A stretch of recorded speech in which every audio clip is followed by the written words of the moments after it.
சொல்லுங்க, என்ன பண்ணணும்னு சொல்லுங்க. உங்களுக்கு என்ன செஞ்சு கொடுக்கறதுனால செஞ்சு கொடுங்க.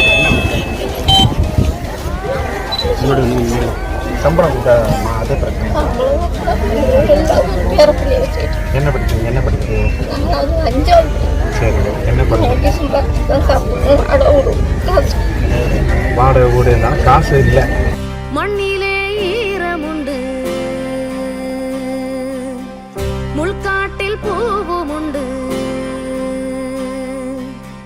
எவ்வளோ ஒரு நல்ல வேலை நீங்கள் செஞ்சு கொடுக்குறீங்க. உங்களுக்கு ஒரு மரியாதை கேட்கும், வேற ஒன்றும் இல்லை. எங்கள் கூட சேர்ந்து சாப்பிடுங்க, மனதிற்கு சாப்பிடுங்க. அந்த ஆகாயம் போராத பறவை ஒன்று, நதி கண்ணாடி பார்த்து மனம் நிறைந்தது இன்று. நிறைய வாங்கி சாப்பிடுவோம். இவனும் அந்த தீ போலத்தான், அந்த ஆகாயம் போராத பறவை ஒன்று. தூய்மை பணியாளர்களை அமர வைத்து நல்லா சாப்பிடுங்கன்னு சொல்லி தன் கைகளாலேயே தலைவாழை இலையில் அறுசுவை உணவு பரிமாறிய மாவட்ட ஆட்சியர். படிக்கிற பிள்ளைங்களை வச்சிருக்க 3 மாசமா சம்பளம் வரலன்னு கண் கலங்கிய ஊழியர்.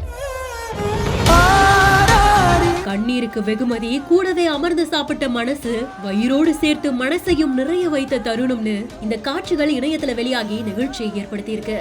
புதுச்சேரி யூனியன் பிரதேசம் காரைக்கால் மாவட்டத்துல கடற்கரை தூய்மை தினம் கடைபிடிக்கப்பட்ட போதுதான் ஏராளமான துப்புரவு பணியாளர்கள் கடற்கரையை தூய்மை செய்திருக்காங்க. நீங்க இல்லனா நாங்க வேலை செய்யறது கஷ்டம்னு சொல்லி அவங்களுக்கு நன்றி சொல்லும் விதமா மாவட்ட ஆட்சியர் மணிகண்டன் அவர்கள் மதிய விருந்து கொடுக்கறதுக்கு ஏற்பாடு செஞ்சிருக்காங்க. எல்லாரையுமே கை கூப்பி வணங்கி தனித்தனியா சந்திச்சு அவங்களுடைய குறைகளை கேட்டு அறிஞ்சிருக்காங்க. அதுல ஒரு அம்மா சம்பளம் வரல அப்படின்னு சொல்லி கண் கலங்கி போன உடனே உடனடியாக நடவடிக்கை எடுத்து அவங்களுக்கு சம்பளம் உடனே கிடைக்கிறதுக்கான ஏற்பாடு செஞ்சிருக்காங்க. இதை தொடர்ந்து வட பாயாசத்தோட 6 வகையான உணவை பரிமாறி அவங்களுடைய அமர்ந்து மதிய உணவையும் சாப்பிட்டிருக்காங்க.